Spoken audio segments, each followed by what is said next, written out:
नमस्कार, मी डी.टी. आंबेगावे. आपण पाहत आहात सत्य पोलीस टाइम्स. सामान्य जनतेचा आवाज बुलंद करण्यासाठी सत्य पोलीस टाइम्स या चॅनेलला आत्ताच सबस्क्राईब करा.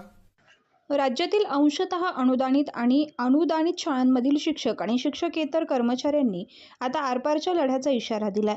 विविध प्रलंबित मागण्यांसाठी शिक्षक समन्वय संघानं 7 आणि 8 जुलै रोजी राज्यव्यापी शाळा बंद आंदोलनाची घोषणा केली असून या 2 दिवसात राज्यातील अनेक शाळा बंद राहण्याची शक्यता आहे. हजारो शिक्षक आणि कर्मचारी मुंबईतील आझाद मैदानावर धडक देणार आहेत. सरकारकडे वारंवार पाठपुरावा करूनही टप्पावाढ, अनुदान, वेतन सुधारणा, सेवा नियमितीकरण आणि इतर आर्थिक मागण्यांवर कोणताही ठोस निर्णय घेण्यात आलेला नाही. त्यामुळे शिक्षकांमध्ये तीव्र नाराजी असून अखेर आंदोलनाचा मार्ग स्वीकारावा लागलाय, अशी माहिती शिक्षक समन्वय संघाचे खंडेराव जगदाळे, ज्ञानेश्वर चव्हाण, रहाटे काका यांनी दिली आहे.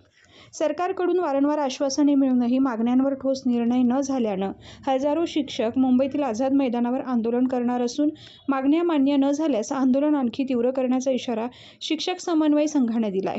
दरम्यान गिरीश महाजन, शालेय शिक्षण मंत्री दादाजी भुसे, आमदार मंगेश चव्हाण, आमदार मनीषा कायंदे, आमदार ज्ञानेश्वर म्हात्रे, आमदार ज.मो. अभ्यंकर, आमदार रोहित पवार आदींनी आझाद मैदानात भेटी देऊन टप्पावाढ करण्याचं आश्वासन दिलं आहे. पण आश्वासन नको, जी.आर. काढला पाहिजे या मागणीसाठी सर्व शिक्षकांनी आझाद मैदानावर आक्रमक पवित्रा घेतलाय.